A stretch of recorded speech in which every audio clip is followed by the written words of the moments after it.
Today's story is about how Boris Johnson's new policy that will allow the police to stop and search anyone that they might have a slightest bit of suspicion on could be, bad for this country and could cause unrest throughout the UK. I will read the article to you and then I will discuss my thoughts on this. So here we go. Boris Johnson risks triggering riots with the rollout of blanket stop-and-search powers, warns Diane Abbott. The government has been warned that the expansion of blanket stop-and-search powers that let police challenge people without reasonable suspicion could provoke unrest.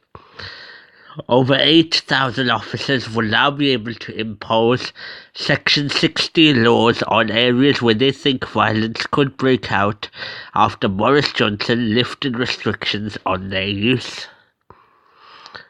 Home Office is describing this crackdown as a pilot, but has admitted that it has not waited for results to come back from 7 areas that initially tested the change to roll it out across all 43 forces in England and Wales.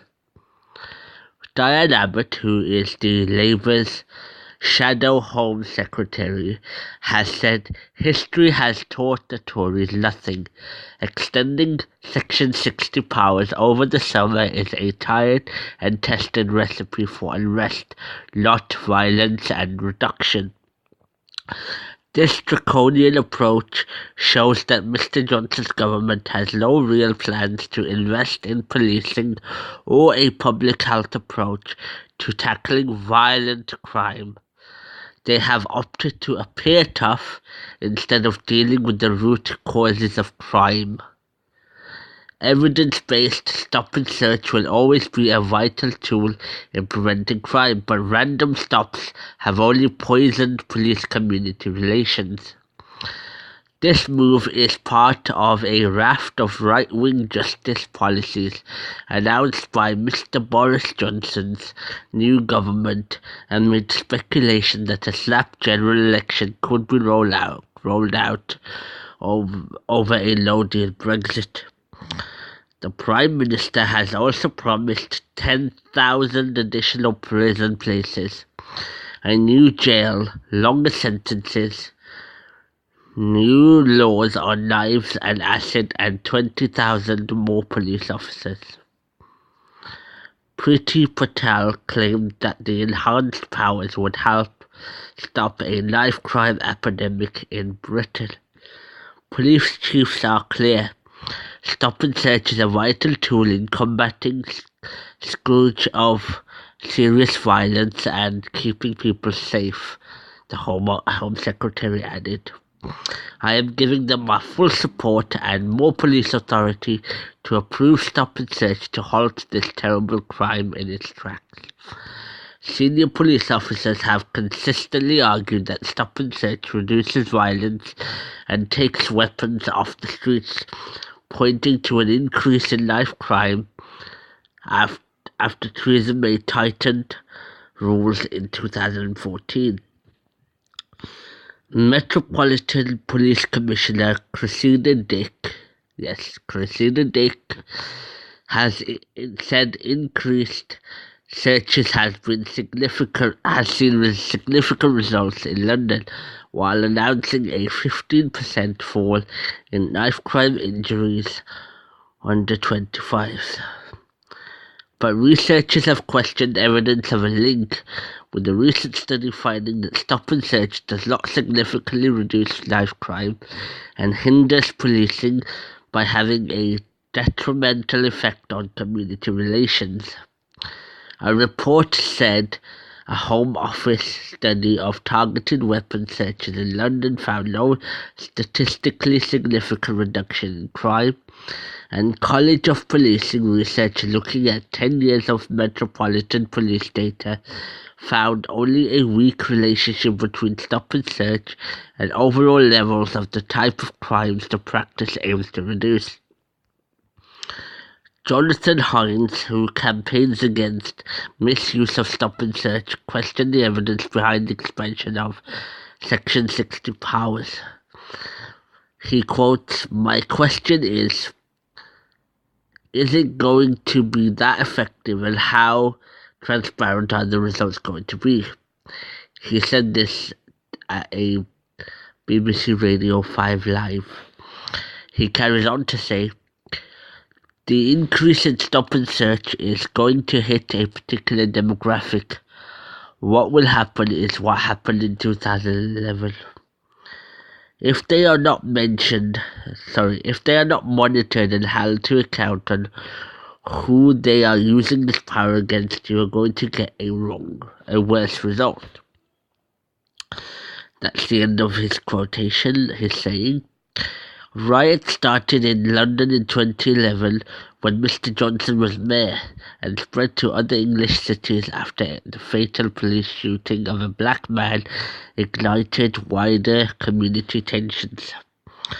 While the use of stop and search fell after rules were changed in 2014, racial disproportionality has worsened, and black people are now 8 times more likely to be stopped than whites." Mr. Hines said, "Section 60, which allows anyone in designated area to be challenged without suspicion, could feel like a fishing expedition when used in urban areas with high black and ethnic minority population. We want knives and guns off our street." This is Mr. Hines saying this.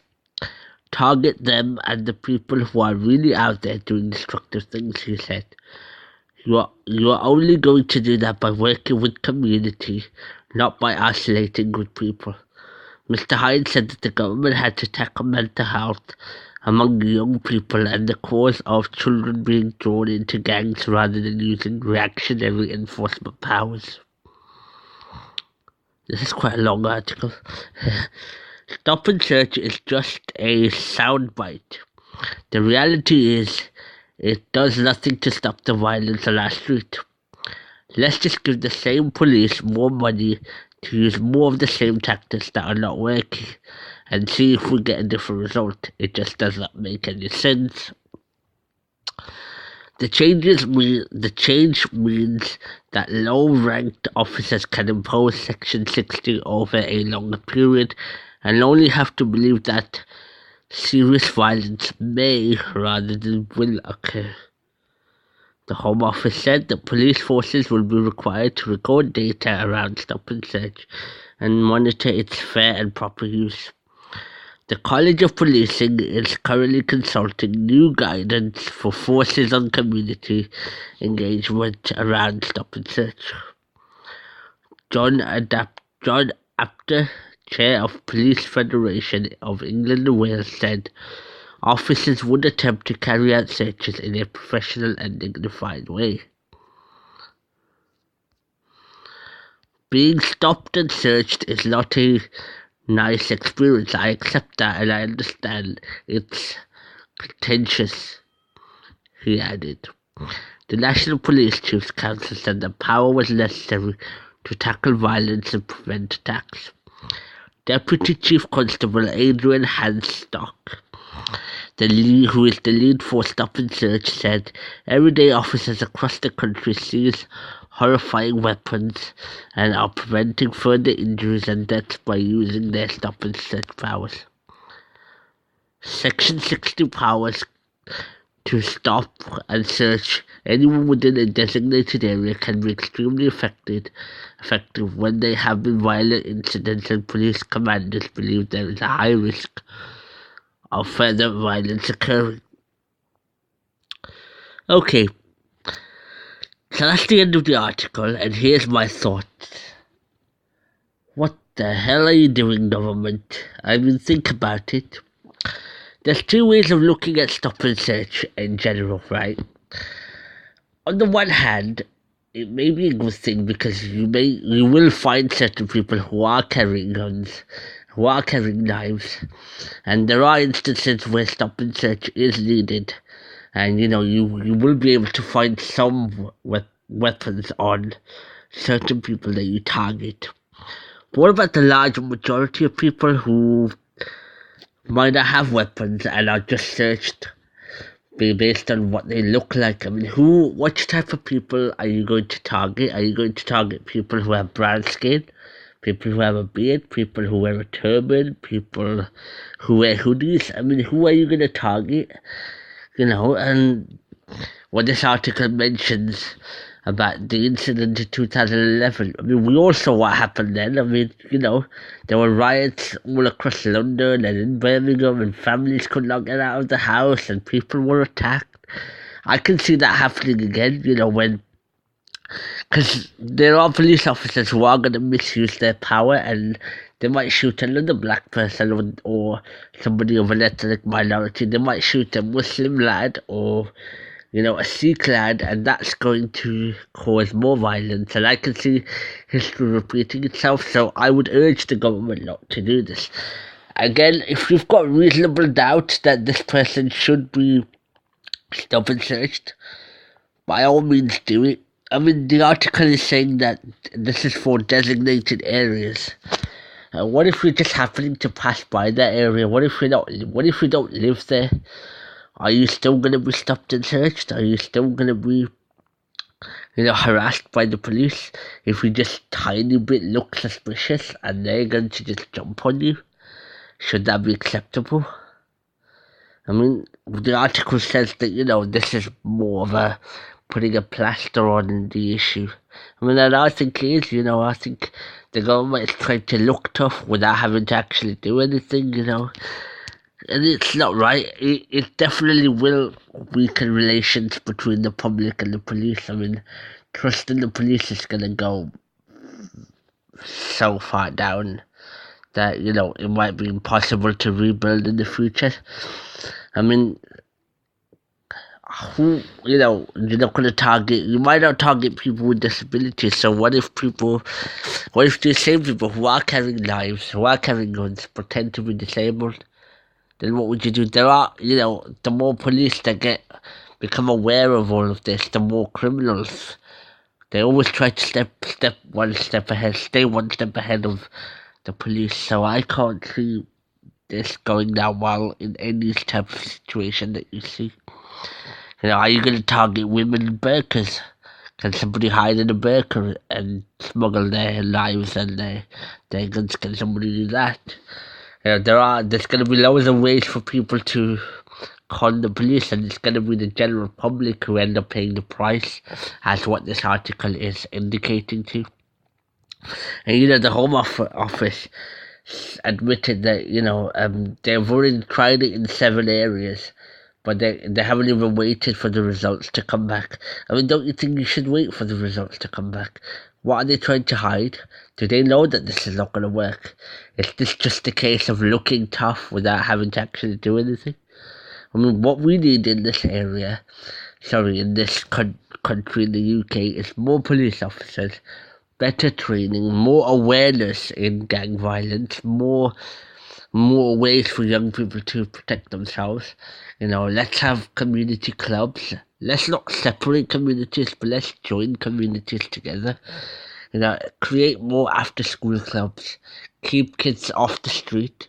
With all these cuts everywhere, people are turning to knife crime, largely for money, from people. I'm not encouraging this. What I am saying is, I know why people do this. They haven't got anywhere to go, so they think that this is the only way to make some money or to make friends or to show how tough they are. I mean, let's have more social clubs for these people. Let's tell them that this is not all there is to life. Let's show them that, we can rebuild our community.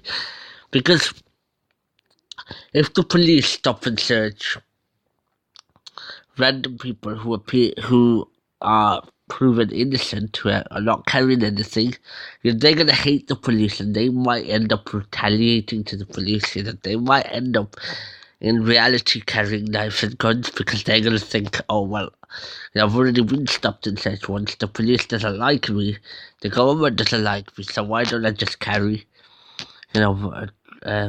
weapons on me? That's what you're creating this country to become. You're creating this country to become full of people who resent the government, resent armed forces. We want the police to protect us, not to scare us. And that's what's going to happen. People are going to be afraid to go near the police because they're going to think, and the police might suspect me just because I have a beard or I wear a turban or I dress a certain way. That's not right. We need the police on our side, not against us. We need to work together.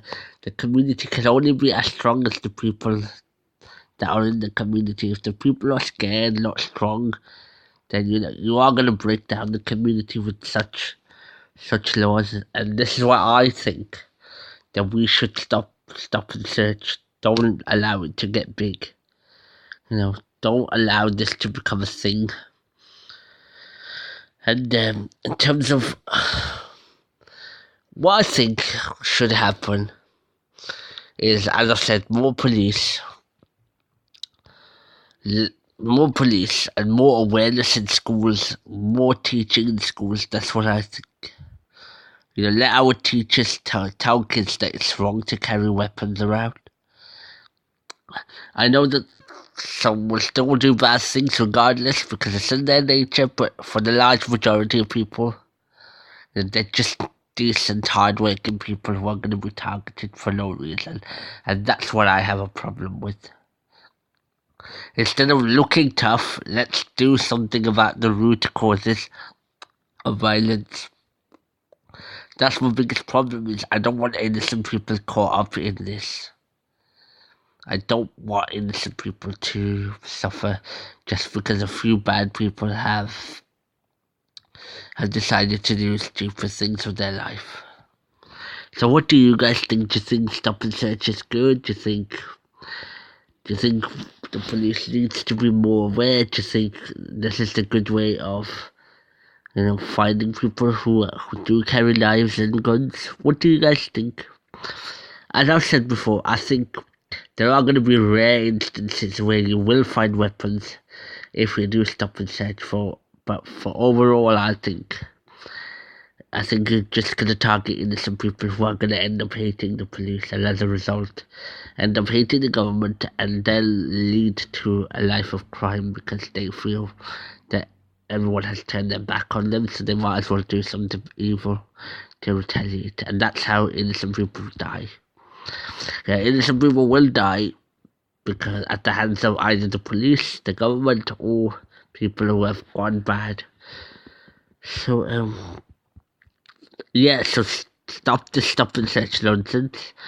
Don't let Section 16 become a big thing. And let's tell the government that we're against this. So thank you very much, and I will see you in the next podcast. Thank you. Bye bye.